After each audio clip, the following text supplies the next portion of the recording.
My name is John Pasfield, and the title of this video will be Saturday Morning Video 19, The Reflective Journal. This is my novel, John Pasfield, Saturday Morning. But in this video, I'm going to read from the Saturday Morning Journal, which can be accessed for free on my website, johnpasfield.ca. The title of the journal is The Making of John Pasfield Saturday Morning. It was written while I was polishing the rough draft of the novel, after every word of the completed novel was in place. The novel is 51,000 words, and the journal is 49,000 words. In this reading, I'm going to present 5 passages from the journal as a sample of what the Saturday Morning Journal contains. So here's the first passage from the journal. I think of my novels as mosaics, but that's too simple as an image. A mosaic has juxtaposed blocks of color and shape, the sea, the sky, the beach, the trees, but does not allow for random placements of deepening colors or shapes. So, it is an inadequate image of the kind of novel that I write. I also use the analogy of the spider web and the beehive to describe my novels, but even those are inadequate because all of their elements are demonstrably part of the structural purpose of those entities, and floating aids to interpretation are not part of their designs. It's interesting to me that all of my novels deal with imagery, true and false, imagery adequate and inadequate, imagery benevolent and malevolent, as I believe is true of all serious literature. And here I'm finding images that I use to describe my novels as inadequate to describe them. So, what else is available as a perceptions and communications medium besides imagery? Well, there's only prose, so imagery will have to do. Here's the second passage which I chose from the journal. I'd written a dozen novels on historical subjects when it dawned on me that I could use the techniques that I developed on those novels to write novels which were based on the experiences of my own family.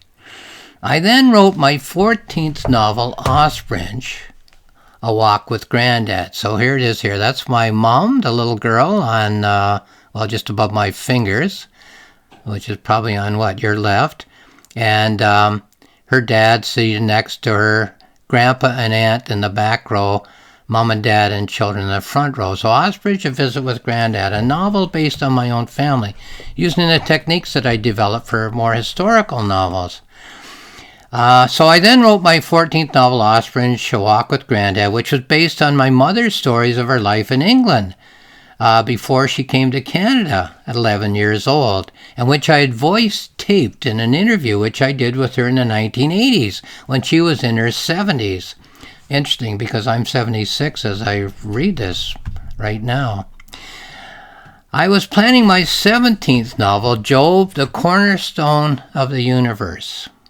Okay, obviously on a historical biblical topic.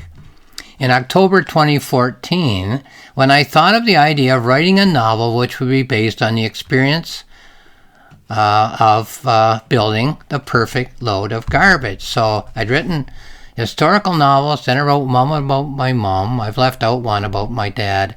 And then finally, what about one about me? Something that happened to me. Okay, here's passage number 3. The experiences of our lives create information quarries on which we draw to make imagery, which is designed to suggest meaning in those same items of information. A body of arranged images is an objective correlative. That's a phrase of T.S. Eliot. An idea pattern, a personal myth, whether for a person in actual life, for a character in a poetic play or novel, or for an author of a poetic play or novel. Now, a myth is an idea pattern into which to fit new information so it becomes meaning-generating imagery.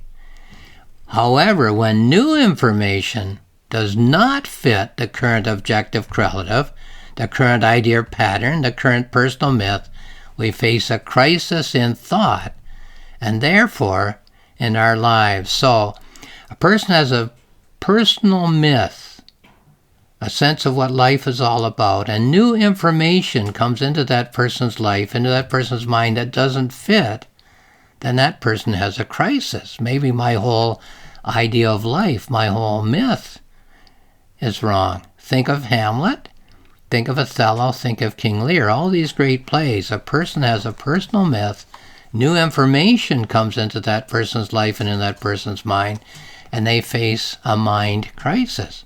Maybe I'm not thinking accurately. Passage number 4.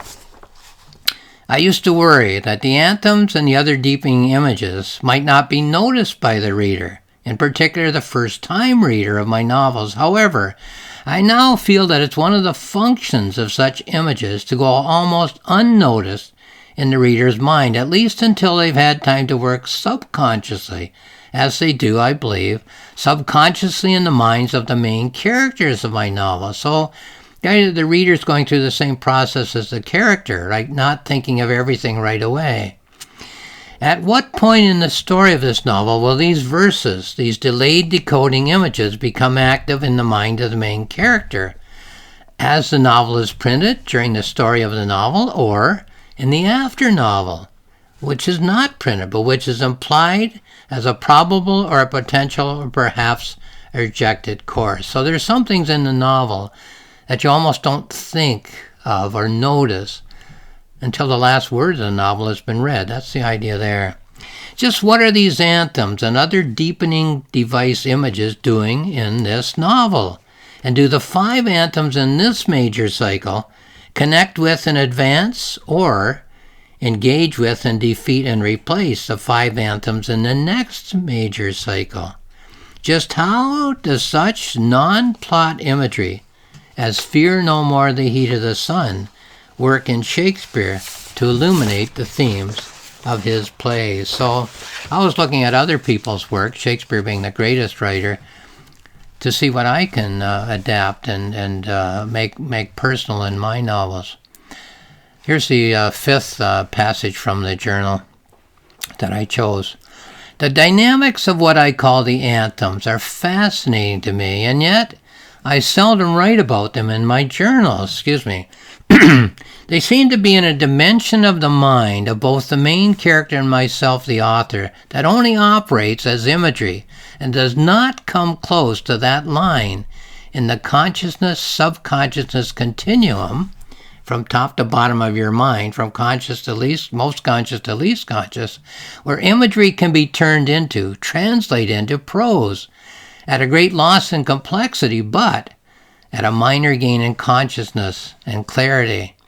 I often think of my novels as presenting disparate imagery, or seemingly disparate imagery, and it seems that the anthems and the dream nightmares and the introductory imagery and the codas are all more disparate from the surface-derived imagery, the experience-derived imagery, than the surface-derived imagery is from other surface-derived imagery.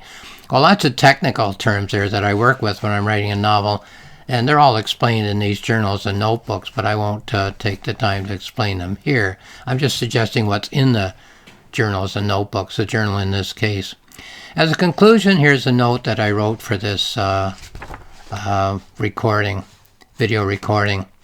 The writing of a journal is a chance for a novelist to evaluate his or her progress in becoming more proficient in the craft of novel writing. I write each of my journals in the space of a month, as I am polishing a complete rough draft, one which has every word of the novel in place and only needs repeated readings in order to improve the wording.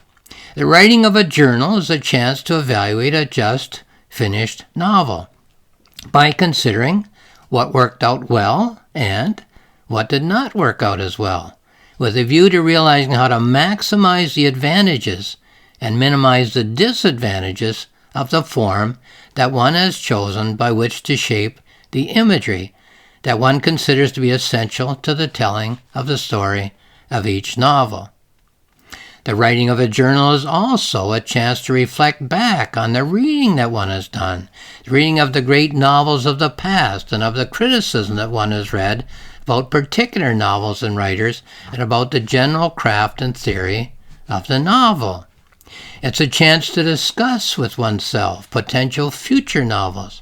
I find that I think of 2 or 3 potential novels in detail when I consider how to build on the novel that I've just written, or to explore aspects of a novel as an expression of my own sensibility by writing a novel which takes one or more of the minor elements of the new novel and makes it a more pertinent or prominent element in the next novel.